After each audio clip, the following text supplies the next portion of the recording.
Our guest today is M. David Rudd, a globally recognized expert in the field of suicidology. Dr. Rudd recently completed 8 years as the president of the University of Memphis after announcing last year that he intended to return to his work as a distinguished university professor of psychology. Dr. Rudd holds a bachelor's degree from Princeton and a master's and PhD degrees in psychology from the University of Texas. While the 12th president of the University of Memphis, he continued funded research and maintained his affiliation with the National Center for Veteran Studies at the University of Utah, which he co-founded and has served as scientific director. After a one-year sabbatical abroad, Dr. Rudd will transition to a faculty position at the University of Memphis in 2023 to continue his research. We'll be talking about the big picture of collegiate academics and athletics, as well as the specifics of Dr. Rudd's research of suicide risk and prevention during the next 52 minutes. David Rudd, welcome to Next Steps Forward. Hey, thanks, Chris. Good to be with you. No, I appreciate your time, sir. So, David, you've just concluded 8 years as the president of the University of Memphis. Early on, you led the process to identify the university's mission and values. Why did you set that as a priority? What mission and what values were ultimately chosen, and why were they the right ones for the University of Memphis? Yeah, well, I think, anytime you lead an organization, an entity, any kind of a unit, and this, goes back certainly to my days in the military many years ago, identification and clarification of values are always a critical part of that, to make sure that at every level of the institution, that people make decisions that are consistent with those values. And I think it certainly offers a foundation that really is critical for movement for an organization. So we went through the process and really looked at kind of what our role is in higher education, where we fit in higher education, what was central in terms of our service to the community, the state, and the nation, and ultimately identified a cluster of values that were consistent with that. Those values were accountability, collaboration, diversity, inclusion, student success, service, and innovation.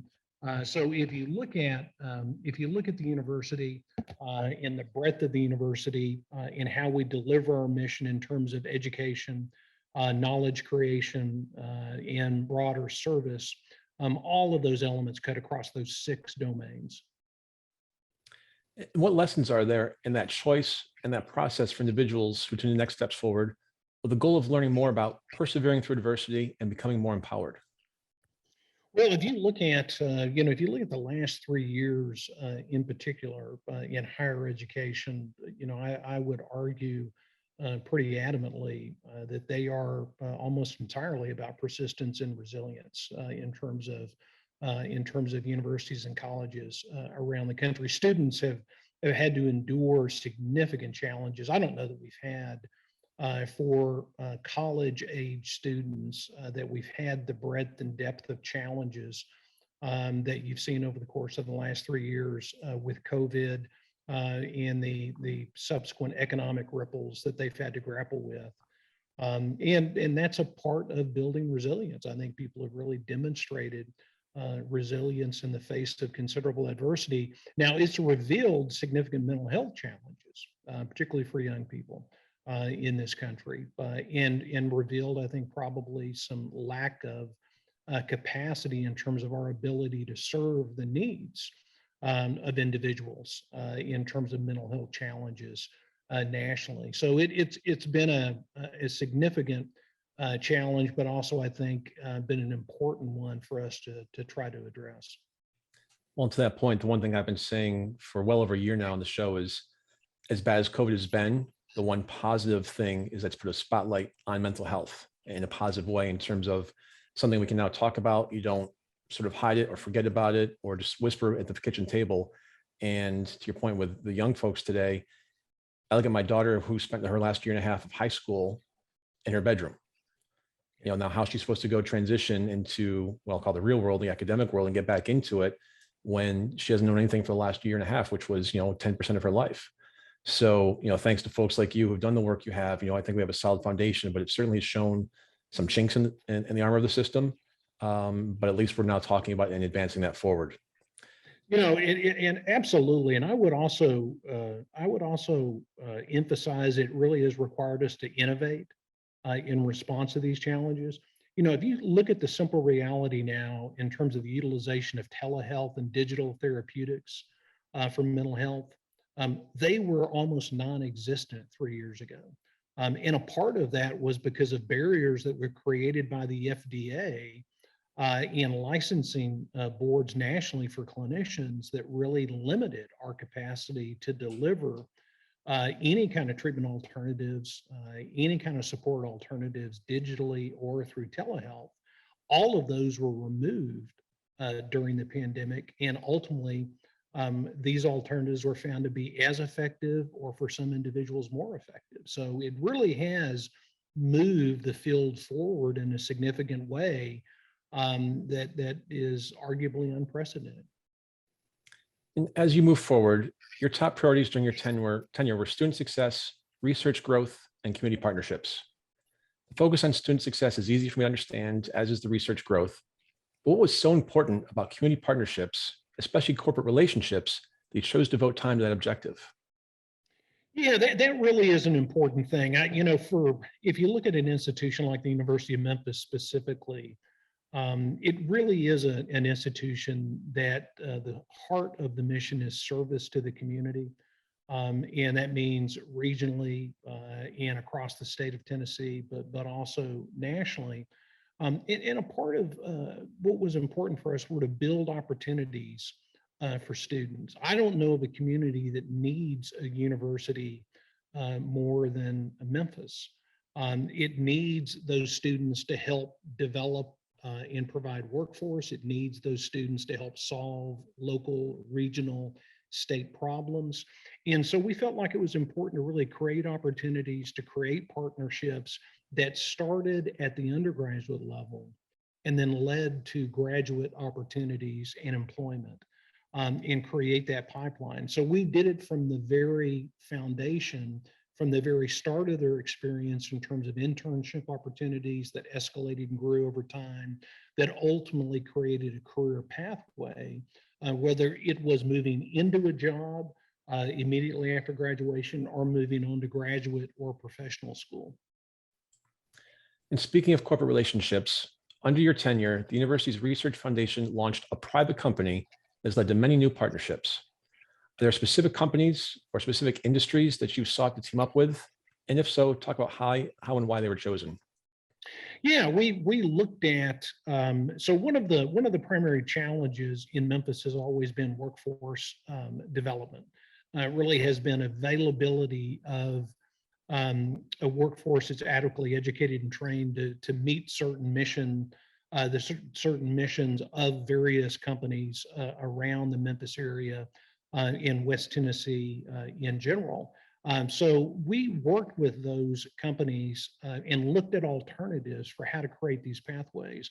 One of the things that came up is there were a lot of barriers as a public university about our ability to provide workforce for these companies. And it was easier to actually start a private company that could subcontract with those different entities and then hire our students. So what we did is we created a company called the University of Memphis Ventures. It's solely owned by the University of Memphis Research Foundation. And what that company does is it creates contracts to provide services for a range of companies in Memphis. And so our biggest partner is FedEx. And for FedEx, we do a couple of things. We provide services through an IT call center, but we also provide services through a data analytics center. Those jobs pay between $15 and $26 an hour for students.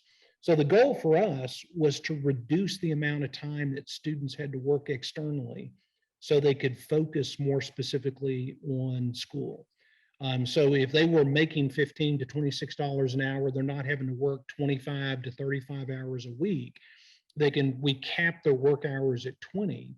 And this was a part of the broader effort for us to improve overall retention and graduation rates.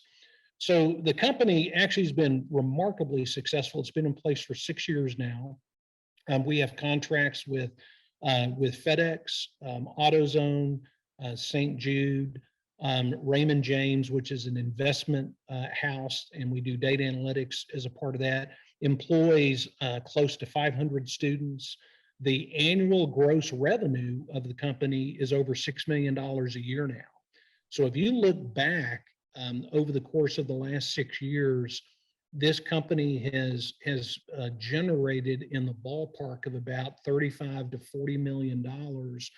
All of that money has gone directly to students.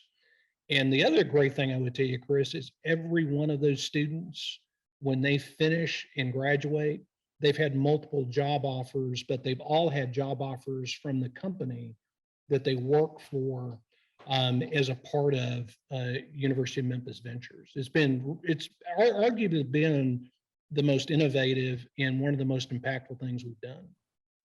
I mean, congratulations on those anchor clients or partnerships you have.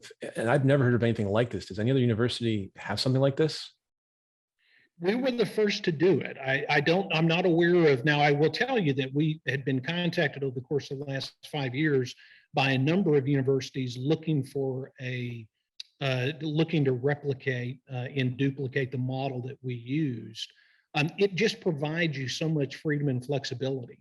If it's a private company, and it's a private company that has its own board of directors, but the only restriction that it has is it can only employ students. And so eventually, if the university sells the company, it would retain that restriction that it can only hire our students as a part of its core mission. Well, as you talk to the universities, make sure you license your intellectual property there to help keep that revenue stream going for you. You got to annuitize the business. Yeah, exactly. So the university has also created a global campus. Is that something that most universities are going to have to do as a matter of survival in the post-COVID world?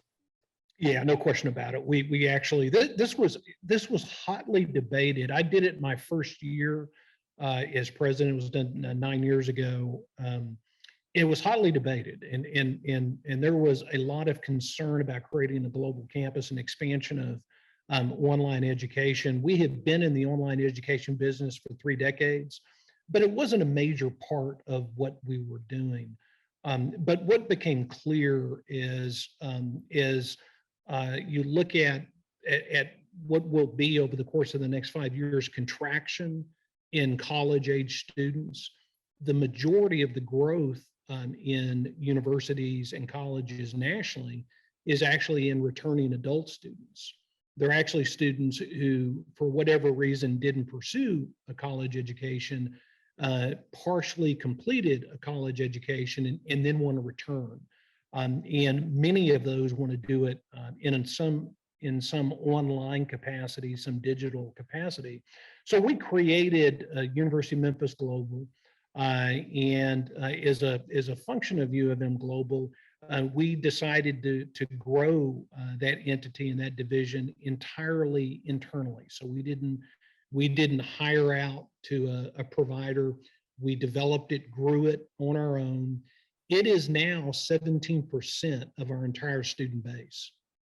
And it is easily the fastest growing element of the university. So if you look at our budget, when I started, the University of Memphis budget 9 years ago was about $490 million. Today, it's over $700 million, and the actual overall value of the university exceeded $1 billion. U of M Global is a big part of that, and that growth is really second to none. It is remarkable. This year, it's going to grow about 10%, and in contrast to that, the undergraduate base of the university will actually contract a little bit because of the decline of college-age students nationally. So it arguably was essential and critical in terms of doing that almost a decade ago. Let's go back to the area of student success. You spearheaded the creation of a new division of student success and developed the university's first integrated enrollment, retention, and graduation plan. What does that mean for students and prospective students? Well, it was a move. So if you look back at our values, and one of those core values is student success, that we were going to do a better job of tracking student outcomes and becoming accountable for student outcomes. Our graduation rates had not been particularly stellar over the years. Retention rates were below where they should be. And a part of the challenge at the university was the fact that many of our students had limited financial support and financial resources and had to work significant hours in addition to attending school. And the argument was that maybe they were not capable, given those constraints, of doing better. And my argument was ultimately the university is responsible to do better and should be held accountable to that. And so we created the division to look specifically at progress, retention, and movement year over year. We started tracking individual students and started tracking students on a semester by semester basis. Did a range of things in terms of lowering, containing any cost escalation for the university as a whole over the course of the last, over the course of those 8 years, 5 of those years, we had no tuition increase. In the previous, the last time that there had been no tuition increase prior to my second year was almost 4 decades at the university, that it had gotten into the habit of just simply elevating tuition as a way of covering costs and not having internal accountability, which was really problematic. And as a result of containing cost and focusing specifically on students, we've had the last 4 years have been the highest graduation retention rates in the history of the university.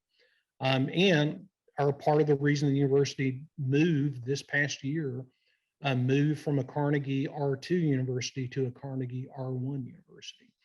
That's a big part of that success. And sticking with tuition, we often hear from students and parents that university tuition is just too high. What's your perspective? Is a university degree a good value these days? And why do we hear so many people say it isn't what it used to be? Yeah, I would agree that university tuition is too high. Now, I would tell you at the University of Memphis, our tuition in a relative sense is remarkably low. So if you look at the university as regionally or nationally, our tuition is remarkably low relative to other universities, both public and private. But I would agree. I think a part of the challenge has been that universities have simply increased cost as a way of handling demand in terms of delivering education rather than being held accountable for outcomes, and that's a real problem. So if you look at the University of Memphis, I think it's a great model for an urban metropolitan university that has that 50% of our students are first generation students. And if you look at our cost containment efforts, the university has never done better in terms of outcomes. We've never had more students graduate, higher retention rates, and the overall growth of the university's revenue has never been stronger. And that's been because we've contained costs that allowed students to be successful and stay in school versus having to leave to get jobs to pay for elevated cost. So there really is a balance to it. But I have a very serious concern that in many markets, people are paying dramatically too much for higher education. So I'm guessing other universities are not calling you for your blueprint and how you're keeping your costs down. No, they're not. And when I start to talk about cost containment with leaders in higher education, those are always brief conversations. So sticking with tuition, the University of Memphis changed the definition of in-state and out-of-state tuition during your time as president. How and why did that happen? And do you think other universities should follow suit? Well, I think one, I would say yes. Other universities should follow suit, but let me drill down a little bit and explain what we did. So what was remarkable is if you look where Memphis is positioned, Memphis is at an intersection of 4 states, and it's in far West Tennessee. It's not going to grow as a university at a state level. So it's not going to grow by serving just Tennessee students. And it's coupled with the reality that there is significant decline in the number of available graduating high school students over the course of the next 5 years. It's what's called a demographic cliff in higher education. And so the only way for the university to grow was to grow out of state. And so what we did is we took the out of state tuition. The out of state tuition was almost 50% higher for out of state students in relative to in-state students. And so what we did is we did an experiment. We did a 200-mile radius that cut across 4 different states, lowered the out-of-state tuition by half what it was. And so it was just marginally higher than the in-state rate. And when I say marginally, a couple of $1,000. So it was marginally higher than the in-state rate. And to see what would happen. The largest growth for the University of Memphis, second only to our own line growth, has been out-of-state students because of that. Now, here's what was interesting. When our board asked me, isn't that a significant risk? I explained to them that we only had a few hundred out-of-state students because the cost was so great. We only had to get in the first year to cover the cost of the cut. We only had to get about 60 extra students in order to cover the cost of the reduction. And since then, we've had very significant out-of-state growth. We have students from all 50 states. Our application pools on the West Coast and East Coast have grown significantly, and it was all a cost-driven issue. And I would encourage other universities, if you think about it, you ought to look at actually how many out-of-state students do you get. And if you only have a handful, you know that you're clearly overpriced. And so I think most universities are starting to look at in-state, out-of-state rate differentials, starting to look at the math about how to do that and recognize that you've got to be competitive nationally if you want to grow. And should we be forgiving student debt? And if so, what would be the best approach for doing that? Well, I would argue there are a lot of economic issues at play about forgiving student debt, and it's a more complex issue given the nature of how debt is financed than simply forgiving student debt. I would not support uniform reduction in student debt just across the board. I mean, there certainly are probably some high need areas where we could do some things that would be effective in terms of student debt, capping student debt, dealing more effectively with predatory lending. Part of what I'm concerned about is it's about student debt where students weren't successful. So it's people that accumulate significant amount of student debt but never graduate.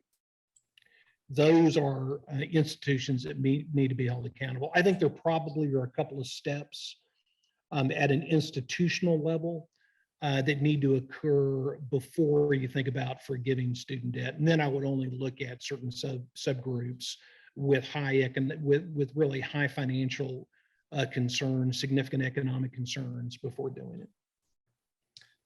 We also hear from many people, and quite often from people on the academic side, who complain about the outsized role of athletics in collegiate life. Why are athletics so important, and do you think they have too much clout? Yeah, they have far too much clout, and they cost far too much money. Now, what's interesting is certainly we have leveraged in my tenure at the university, we leveraged athletics to raise fundraising overall. So I would tell you, when I started 9 years ago, 75% of all money raised was for athletics. When I finished this last year, 75% of all money we raised was for academics. And we doubled the annual amount raised. And we used athletics to increase our visibility to help us raise academic money.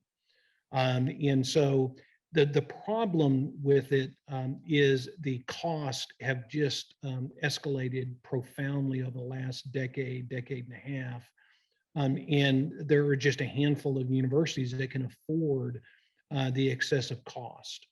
I don't know that if you look at students are starting to question those costs. As you know, a lot of that is paid for by student fees, a significant portion.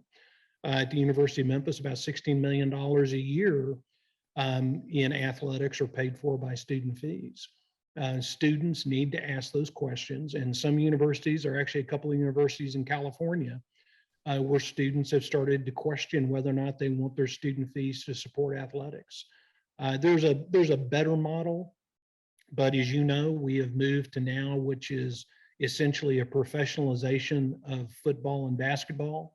Those costs are more than likely going to continue to go up over time.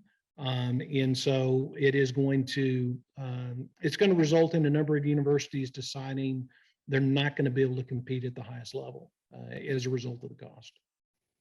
Are you sure you didn't go to business school somewhere along the way? I mean, your grasp of balance sheet and cost analysis is something I haven't heard of.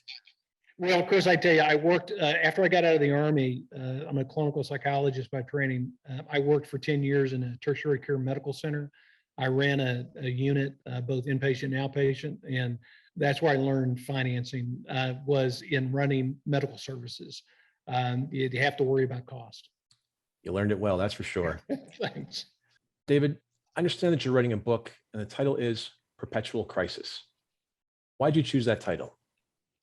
Well, it's a really simple thing. Over the course of my tenure as a university president, we had a crisis, arguably at least one every couple of months for the university. If you look at being a university president today in an age of social media, most issues have political overtones and become crisis in nature. And you have to be sensitive to that, recognize that in order to address it and respond to it. And what sorts of crisis did you face as university president, and how much of your time and energy and focus did they require? Well, interestingly enough, you had asked a question earlier about athletics. A full 40% of those crises revolved around athletics. And it's because of the visibility of athletics. And so you're talking about hiring and firing coaches. You're talking about players getting into trouble of some sort. You're talking about issues with fans and others. Just the visibility of it in the financing of it creates crises on the athletic front. And then on the, if you look at the rest of the campus, few of those, if any, were significant academic challenges. They were predominantly about social issues nationally. If you look at the U.S. today, I don't know that certainly in my lifetime, I don't know we've ever been more divided politically. It's a remarkably divisive time, and a lot of the challenges that I had to deal with revolved around race. That's been a challenge nationally. Revolved around sexual assault, and that's been a challenge nationally, and revolved around money, and that's been a challenge nationally in terms of economic inequity. And so it is a constant as a university president that you're going to have to address, talk about, respond to those kinds of issues. And based on conversations you had with other university presidents, do you think the time and energy you had to devote to crisis was about average, less or more than others? You know, I think it's about average. I mean, if you look at the average tenure of a university president, it used to be in the 7-8 year range a decade ago. Today, it's a little under 5 years. And so the tenure of presidents has declined significantly over time. And I think it's a function of these demands. I wouldn't tell you it's a hard job. I worked harder when I was going to school and working nights in high school. I would tell you it's a complex job.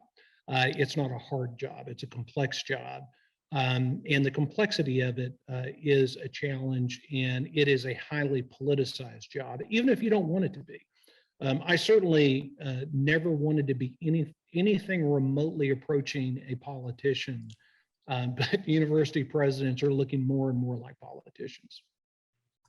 Well, the good news is you're going back, excuse me, back to your role as a researcher in the field of suicidology. Yeah, What is it? that is good. I agree.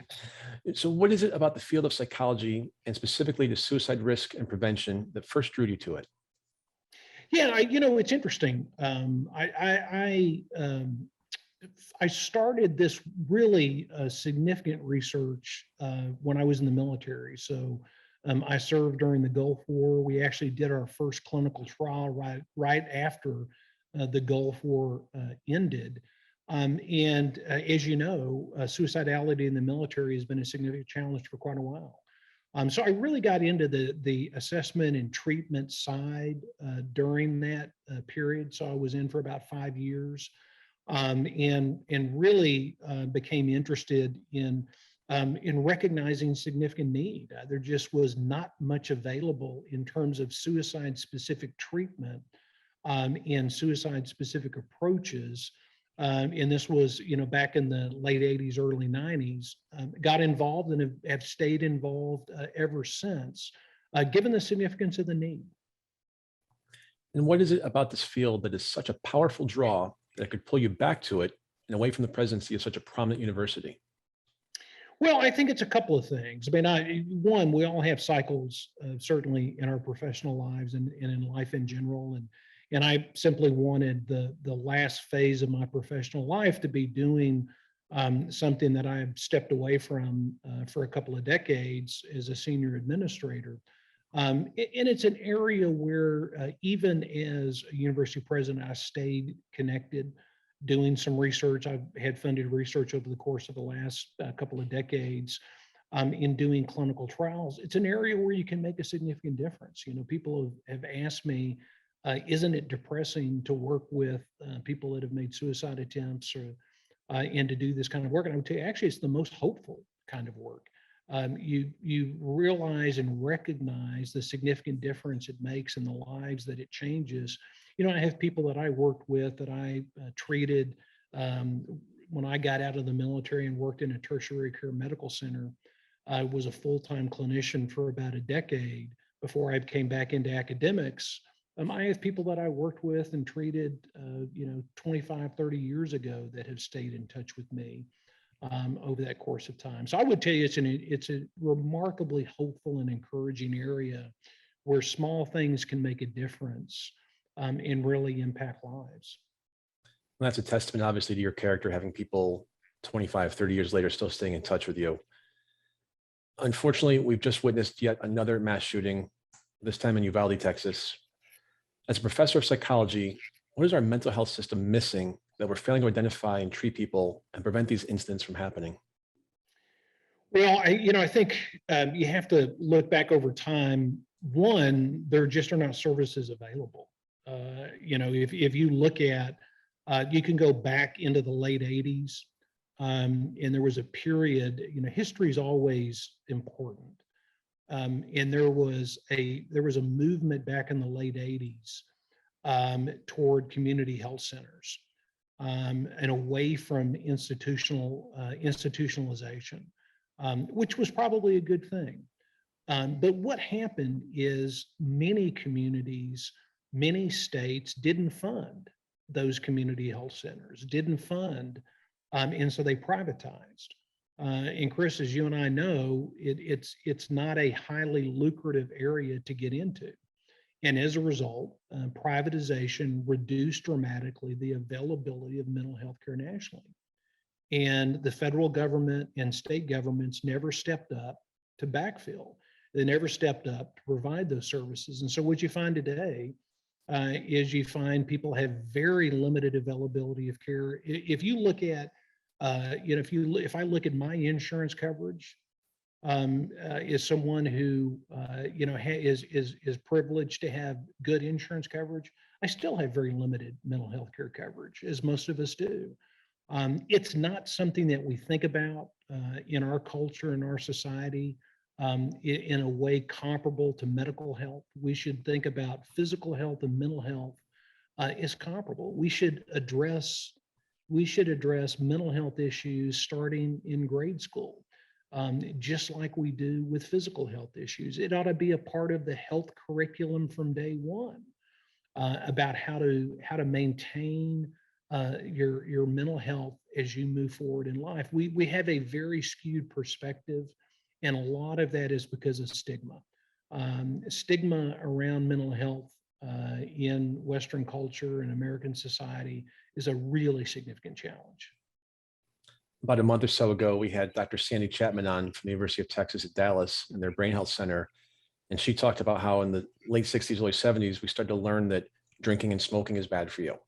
And then the 80s, you saw the physical health kick, with President Reagan and Arnold Schwarzenegger. And now, again, to your point, hopefully this is now going to be the mental health revolution, where it is top of mind. It does become part of our everyday routine and treatments.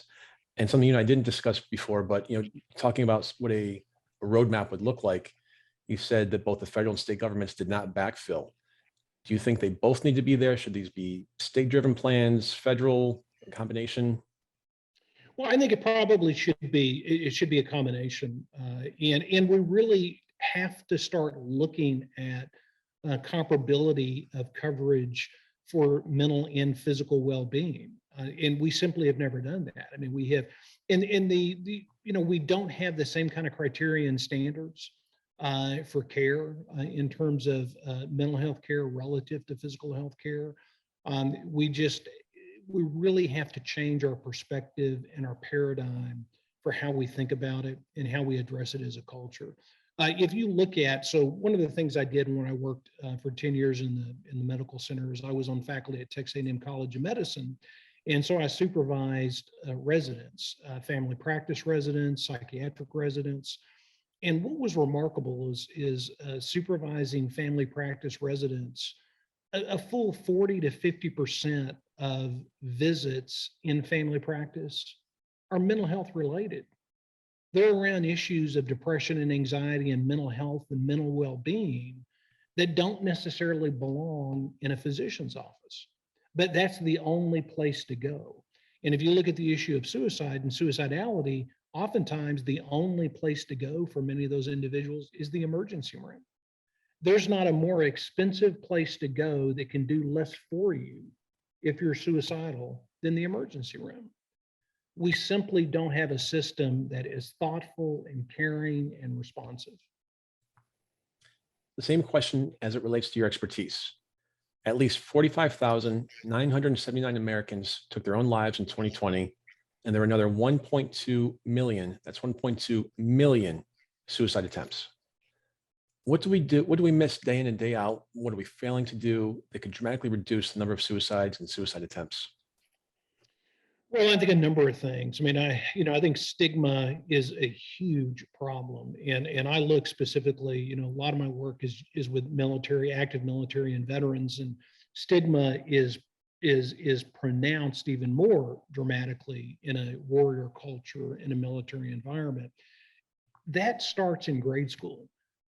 Helping students understand overall emotional well-being. We simply don't provide outlets to help people recognize and understand emotional well-being. We teach physical well-being, and we do that all the way through the curriculum. But we have minor little points where we touch on emotional well-being and mental health. And reframing that as a culture is a big challenge for us. The other thing we're going to have to take a look at is the availability of firearms. And so, Chris, you're talking to a firearm owner. I've owned a handgun since I was in the military, and I own a long gun as well. But I would tell you, those weapons are locked. They're stored. No one has access to them but me. And if we did a better job in terms of responsible firearm ownership in this country, we would have fewer deaths. And dramatically fewer suicides. It is a tragic thing. There are simple things we can do, but as you know, simple things become politicized and become complex things. You've been doing work in the area of suicidal risk in military settings and suicidal behavior in military personnel and veterans. What have you learned so far, and what have researchers yet to learn? I think that I would argue that probably the most profound thing that I've learned over the years is that simple things really make a big difference. If you look at the treatment, we've got an empirically validated treatment for suicide attempters that reduces post-treatment suicide attempt rates about 60%, and it has done that consistently. It's not complex. It's relatively straightforward. And that I've really learned that simple things make a difference. Helping people understand their overall emotional functioning better, why they do the things they do, what their history has to do with that, and helping them recognize that resolving those things is not as difficult and complex as they feel, and that it can be done very effectively. And when you look at the military and you look at veterans, I would say that as a country, we really have to ask ourselves questions about the cost of war. Until Afghanistan ended just this past year, we had been in conflict for 2 decades in Iraq and Afghanistan. And less than 1% of the general population serves in the military. We really have to take a look at the cost of that model. And really think about national service, think about broader national service as a country. I think we've got some really simple questions that need to be answered about why we do what we do and how we do it. And my sense is we're not doing that very effectively. Maybe this question is too difficult to answer, but are there parallels between what you've learned about active duty military personnel and veterans and the risks and behavior of first responders, and namely law enforcement personnel, firefighters, and EMTs? Yeah, absolutely. That's a great question. Yeah, there are. And what I would tell you is one of the things that we have found is exposure to violence and death. And so if you look at first responders, specifically, if you look at military, that exposure to violence and death and repeated exposure creates what we've called the capability to die. So essentially what happens is people habituate to that violence and death. They lose anxiety about violence and death, and it inhibits their ability to effectively engage in what's called emotion regulation. And that is dealing with the emotional upset and discomfort that those kind of circumstances create. And that's a part of that post-trauma syndrome that people experience. And it dramatically elevates risk for death by suicide. Because you need to, when you have a thought about suicide, you need to feel anxious and upset. What happens in those individuals is that habituation, that constant repeated exposure, it numbs that kind of an emotional response, which dramatically elevates the risk that they might engage in something that is harmful if they have a thought about suicide. If you're a gun owner, if you're a police officer or a soldier and you've fired a weapon thousands of times and you've habituated to it, you're far less likely to stop yourself if you start to engage in an act of shooting yourself. That natural barrier erodes because of that repeated exposure to trauma. And then for many people, it's compounded their personal histories. What we have found is about 2/3 of those individuals had significant traumatic histories as children and adolescents. And so it's further compounded by those experiences as we get older. And your point a few moments ago, it goes back to elementary school. Yeah, we learn important things early in life that become rigid and inflexible the older we get, and risk is wrapped into that. I would think that even as you and your colleagues approach suicide as clinicians, it must take some personal toll on you. How do you protect your own emotional and mental well-being? Yeah, no question about it. It does, absolutely. By having a good network. I mean, I've known my wife since I was 14. We've been married over 35 years. And thank goodness I have a wonderful relationship and somebody to rely on. And then I have a professional network of people I've worked with for decades now that I can lean on and rely on. That's what emotion regulation is all about, dealing with exposure to trauma. Clinicians that work with people that have experienced trauma can experience secondary trauma. in the treatment process. And I think, that's one of the things we don't always do well is take care of ourselves, and decide at what points we need to make changes in our lives. I think being able to do that and create that kind of flexibility in our lives is really important. But having people that we love and care about around us that we can engage with, that's essential, I think, for all of us. You've served as a consultant to organizations worldwide, including the United States Air Force and Army and the Department of Defense here in the US, and even the Beijing Suicide Prevention and Research Center in China. What is it that organizations with such vast resources don't know and can't figure out? Well, I think for all of us, I think, one of the things that I learned in leading a large organization is sometimes it's not that they don't know, but it always helps to have somebody from the outside come in and tell you that what you have had difficulty implementing because of politics or internal bureaucracy are things that really make a difference. And when in the case of suicide, actually can result in lives being saved if you make those changes. I think that's critical. And so that's why I think outside consultants can be helpful. But more often than not, most of those organizations know what they really need to do. They just need to hear somebody say it. And it's no different, Chris. It's no different than today with the shooting that happened in Uvalde. Congress knows what they need to do. They just need the public to demand it. Well, and to that point, you mentioned earlier about how divisive the country is right now. And I've been saying the same thing for a couple of years.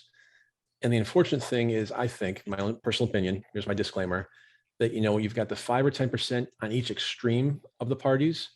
They're the ones at the bully pulpit with the microphone. And the majority of us, I'll say the 80% of the rest of America, sure, we're going to disagree, but we're going to be able to come to some agreements, find some middle roads or some commonality just to solve it and move forward. What can we do now to demand of our politicians to come back towards the middle and start talking to each other instead of yelling through the speakerphone? Yeah, tragically, I think we have limited options. I think that at some point, the options we have to vote as a starting point, and we have to make demands on those individuals. We have to engage. I mean, part of the challenge is that American politics has become, and I think politics probably globally have become so distasteful that people don't want to engage. But it's at critical moments like this that if we don't engage, we're going to lose the very freedoms that we have. And I would suggest a step further. I mean, not just vote, but start to make demands. I do think we need to look seriously at term limits. We don't need people in Congress for 40 years. And I think that's a part of the challenge. And it's a refusal to recognize that. If you look at the U.S. Constitution, I don't think the founders ever anticipated people would spend their entire career in Washington. The model was a public service model. It was about servant leadership. That means you serve your time and then you move on. Never in our nation's history has been more important for people to get involved and to vote, to take action and demand way more than they're getting from their elected officials right now. And that's, again, my disclaimer and my commercial. So, David, we have just a few minutes remaining in our conversation. We've been talking about a very difficult topic. What do you tell people to give them cause for hope, whether they're facing their own mental health challenges or those of a family member or friend? I say a couple of things for people that are experiencing hopelessness and feel overwhelmed. One, always reach out and talk with someone. That really it is critical not to have your experience being an isolated one, but always reach out. There are avenues. There's a national helpline, the 1-800-273-TALK line. Always reach out and talk with someone in those critical moments. And then I reinforce for people that time makes a big difference. That sometimes just simply waiting can make a big difference. And that's where reaching out and trying to get support from others, talk with others, allows you more time. And feelings change. I mean, from minute to minute, from hour to hour, and from day to day, and give yourself time to do that. And then I always encourage people that treatment actually works. Treatment works. It's effective. And the vast majority of problems that people experience, we have effective interventions and treatments that make a big difference. And if you look at it scientifically, they make profound difference for individuals. And then the last thing I'll remind people is, in the midst of a crisis, you need to make sure that you're taking care of yourself and that you're safe. And so for people that are suicidal, if they have firearms, to always make sure that you store firearms safely and responsible ownership. And if you're willing to give up a firearm during periods of acute crisis, that's a critical thing to do. But at minimum, make sure that it's secure, that you allow yourself time. Everybody deserves time to try to work their way through a problem. That life is an enormously precious thing, and give yourself time to work through and address the issues. And if you pursue treatment actually helps. And there are plenty of people out there willing and able to help. Dr. M. David Rudd, thanks so much for being us today. Hey, my pleasure. No, pleasure is mine. I'm Chris Meek. For more details about upcoming shows and guests, please follow me on Facebook at facebook.com/Chris Meek public figure, and on Twitter at Chris Meek_USA. We'll be back next Tuesday, same time, same place, with another leader from the world of business, politics, public policy, sports, or entertainment. Until then, stay safe and keep taking your next steps forward.